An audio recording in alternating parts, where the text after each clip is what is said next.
দর্শক আমন্ত্রণ জানিয়ে শুরু করছি আমাদের আজকের কালবেলার লিড নিউজ। আমাদের আজকের লিড নিউজের শিরোনাম, ৩ বিধিতে ঝুলে আছে শিক্ষা ক্যাডারের বিধি।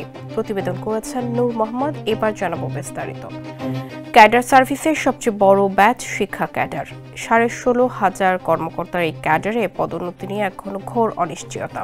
আত্মীকৃত শিক্ষকদের চাকরি সংক্রান্ত জটিলতা দূর করতে 1981, 2000 এবং 2018 সালে 3টি পৃথক বিধিমালা জারি করা হয়। এখন এই 3 বিধিতেই ঝুলে আছে ক্যাডার কর্মকর্তাদের বিধি বা ভাগ্য। 3টি বিধি একীভূত না হওয়া, ক্যাডার ও আত্মীকৃত কর্মকর্তাদের জ্যেষ্ঠতা এবং ব্যাচ ভিত্তিক অসঙ্গতি থাকায় পদোন্নতির পুরো প্রক্রিয়াটি স্থবির হয়ে পড়েছে।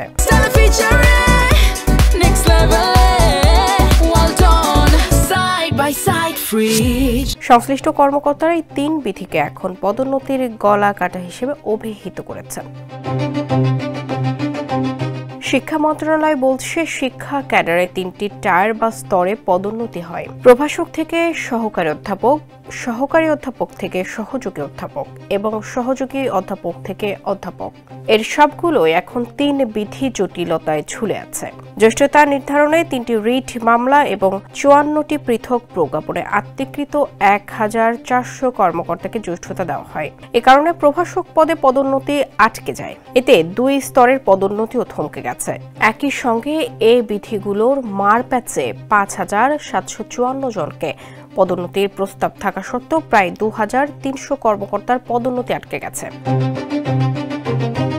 শিক্ষা মন্ত্রণালয়ের আইন শাখা সূত্রে জানা গেছে, শিক্ষা ক্যাডারের পদোন্নতি সহ অন্যান্য মাপকাঠি ঠিক করতে প্রথম 1981 বিধিমালা করে সরকার। এই বিধির অধীনে শিক্ষা ক্যাডার গঠন, আত্মীকৃত শিক্ষকদের জ্যেষ্ঠতা নির্ধারণ করা হতো। সেই বিধিতে কিছু জটিলতার সৃষ্টি হলে বিধিমালা 2000 জারি হয়। সময় প্রয়োজনে একইভাবে বিধিমালা 2018 জারি করে সরকার, যা 2018 সালের 31 জুলাই থেকে কার্যকর হয়। এই 3টি বিধিতেই আত্মীকৃত শিক্ষক ও কর্মচারীদের ক্যাডার, নন ক্যাডার বিভাজন, বেতন, পদোন্নতি ও বদলি সংক্রান্ত নতুন নতুন নিয়ম চালু হয়। কিন্তু সম্প্রতি প্রভাষক থেকে সহকারী অধ্যাপক পদোন্নতি নিতে গিয়ে এ সংক্রান্ত একটি জটিলতা তৈরি হয়েছে। মন্ত্রণালয় কলেজ শাখার তথ্য বলছে, এই জটিলতার মূলে রয়েছে আত্মীকৃত শিক্ষকদের যোগদানের তারিখ নির্ধারণের গুরুতর অসঙ্গতি। নিয়ম অনুযায়ী আত্মীকৃতদের জন্য প্রজ্ঞাপন জারির তারিখ থেকে তাদের সার্ভিস গণনা হওয়ার কথা, কিন্তু 2012 থেকে 2020 সাল পর্যন্ত জারি হওয়া 154টি প্রজ্ঞাপনে আত্মীকৃতদের নিয়ম ভঙ্গ করে যোগদানের তারিখকে সার্ভিস গণনা দেখানো হয়েছে, যা সরাসরি বিদ্যমান সরকারি চাকরি আইন ও জ্যেষ্ঠতা বিধিমালার সঙ্গে সাংঘর্ষিক। ফলে আত্মীকৃত শিক্ষকরা পুরনো বিশেষ ব্যাচের কর্মকর্তাদের সঙ্গে একই সময়ে, এমনকি তাদের আগে পদোন্নতি দাবি করছেন। এই জ্যেষ্ঠতা ব্যাচের সংঘাত নিয়ে প্রশাসনিক ট্রাইব্যুনাল ও উচ্চ আদালতে একাধিক রিট মামলা হয়েছে। বিচারাধীন বিষয়ে পদোন্নতি না দেওয়ার পক্ষে মত দিয়েছে মন্ত্রণালয়ের আইন শাখা। সংবিধানের 102 অনুচ্ছেদ অনুযায়ী বিচারাধীন কোনো বিষয়ে সিদ্ধান্ত নিলে স্ট্যাটাস কো বা স্থিতাবস্থা লঙ্ঘনের ঝুঁকি থাকে। তাই পদোন্নতির মতো বড় সিদ্ধান্ত থেকে সরে দাঁড়াতে হচ্ছে প্রশাসনকে। এরপর শিক্ষা ক্যাডার সমিতির নেতারা দফায় দফায় মন্ত্রণালয়ের কর্মকর্তাদের সঙ্গে সাক্ষাৎ করে পদোন্নতির জটিলতা নিরসনের দাবি জানান। সর্বশেষ গত 13 নভেম্বর শিক্ষা সচিবের সঙ্গে সাক্ষাৎ করেন সমিতির শীর্ষ নেতা ও ব্যাচের কর্মকর্তারা। সচিব দ্রুত সময়ের মধ্যে পদোন্নতি দেওয়ার আশ্বাস দেন। তবে আত্মীকৃতদের দাবি অনুযায়ী পদোন্নতি দিলে শূন্য পদের বিপরীতে কোনো ক্যাডার কর্মকর্তা পদোন্নতি পাবেন না। সরকারি চাকরি আইন 2018 এর 43(2) ধারায় স্পষ্ট বলা আছে, কোনো কর্মকর্তার জ্যেষ্ঠতা তার চাকরিতে যোগদানের প্রকৃত তারিখ অনুযায়ী নির্ধারিত হবে। একইভাবে সরকারি কর্মচারী বিধিমালা 1981 অনুযায়ী পরে যোগদানকারী কেউ আগে যোগদানকারীকে অতিক্রম করতে পারবেন না। কিন্তু শিক্ষা মন্ত্রণালয় ও সংশ্লিষ্ট অধিদপ্তর থেকে জারি হওয়া বিভিন্ন আত্মীকরণ প্রজ্ঞাপনে যোগদানের তারিখে এমনভাবে উল্লেখ করা হয়েছে যাতে তার সার্ভিস গণনা করতে বাধ্য হয়। এতে পুরনো ব্যাচের ওপর আত্মীকৃতরা অগ্রাধিকার পেয়ে যাচ্ছেন। ফলে ওই প্রজ্ঞাপনগুলো চলমান আইনের সঙ্গে সাংঘর্ষিক অবস্থার সৃষ্টি হওয়ায় উভয় পক্ষ একাধিক মামলা করেছে।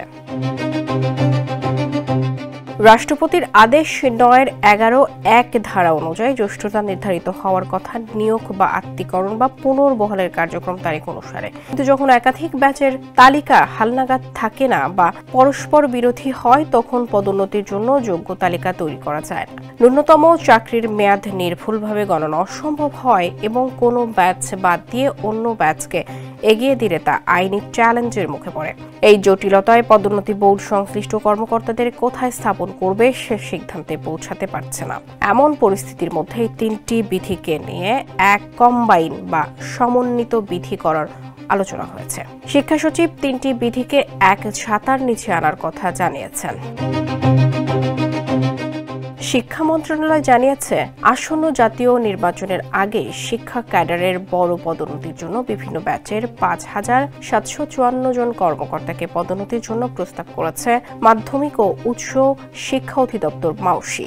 শিক্ষা মন্ত্রণালয় চাইছে নির্বাচনের তফসিল ঘোষণার আগে অন্তত ২টি স্তরের প্রভাষক থেকে সহকারী অধ্যাপক এবং সহযোগী অধ্যাপক থেকে অধ্যাপক পদে পদোন্নতি চূড়ান্ত করতে। তবে আত্মীকৃতদের মামলার কারণে প্রভাষক পদে সেই পদোন্নতি আটকে যাচ্ছে। ফলে প্রভাষক থেকে সহকারী অধ্যাপক পদে পদোন্নতির আটকে গেলে অধ্যাপক পদের পদোন্নতিও আটকে যেতে পারে বলে সংশ্লিষ্ট কর্মকর্তারা জানিয়েছেন। তথ্যমতে শিক্ষা ক্যাডারের ৩টি স্তর বা টায়ার রয়েছে। প্রভাষক থেকে সহকারী অধ্যাপক, সহকারী থেকে সহযোগী অধ্যাপক এবং সহযোগী অধ্যাপক থেকে অধ্যাপক পদোন্নতি হয়। এই ৩ স্তরের মধ্যে ২টি স্তরে পদোন্নতির জন্য দফায় দফায় বৈঠক চলছে মন্ত্রণালয়ে। এরই মধ্যে সহযোগী অধ্যাপক থেকে অধ্যাপক পদে ১,০৩১ জনকে পদোন্নতির জন্য প্রস্তাব করেছে মাউসি।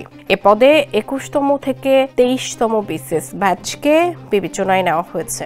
পাশাপাশি ১৪তম ব্যাচ থেকে যারা বিভিন্ন সময় পদোন্নতি বঞ্চিত ছিলেন তারাও এবার সুযোগ পেতে পারেন। এদিকে সহকারী অধ্যাপক থেকে সহযোগী অধ্যাপক পদে ২,৭০০ জনের পদোন্নতির প্রস্তাবে পাঠিয়েছে মাউসি। এক্ষেত্রে ২৬তম থেকে ৩০তম বিসিএস ব্যাচকে অন্তর্ভুক্ত করা হয়েছে।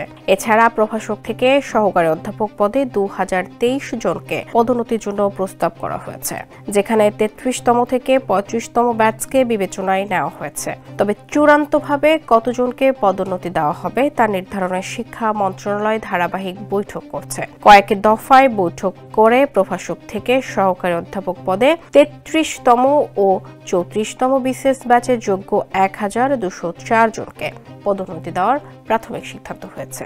তবে বিসিএস সাধারণ শিক্ষা ক্যাডার সমিতি দাবি জানিয়েছে ৩৫তম ব্যাচ পর্যন্ত পদোন্নতি দেওয়ার।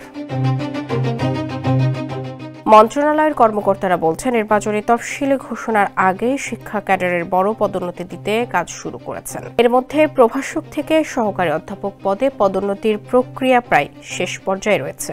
অধ্যাপক পদে পদোন্নতির প্রাথমিক ধাপ বিভাগীয় পদোন্নতি সভা ডিপিসির ২টি বৈঠক করা হয়েছে। শিগগির সহকারী অধ্যাপক থেকে সহযোগী অধ্যাপক পদে পদোন্নতি নিয়ে ডিপিসি বৈঠক শুরু হবে।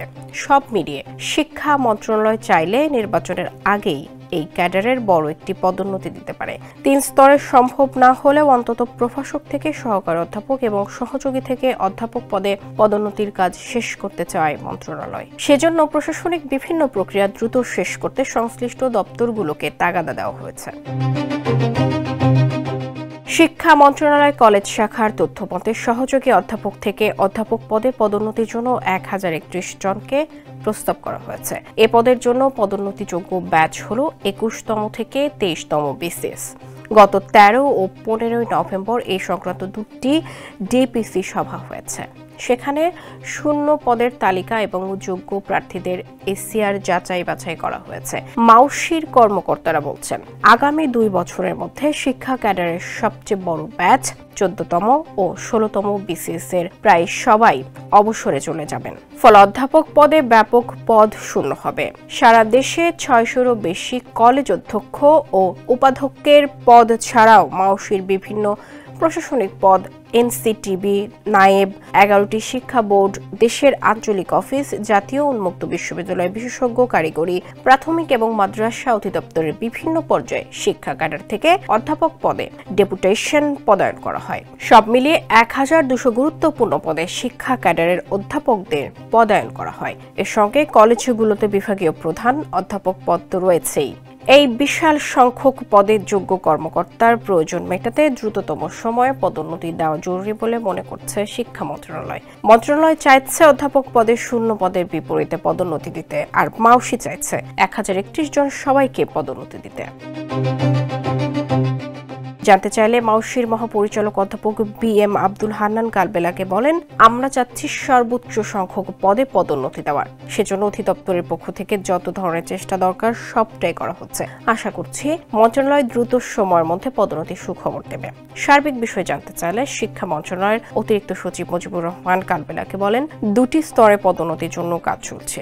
মামলা সংক্রান্ত জটিলতার কারণে আইন শাখা না মতামত দিয়েছে। এখন উচ্চ আদালত কি আদেশ দেন সেদিকে তাকিয়ে আছি। না হয় ভিন্ন কোনো পন্থায় করা যায় কিনা সেটিও বিবেচনায় রয়েছে।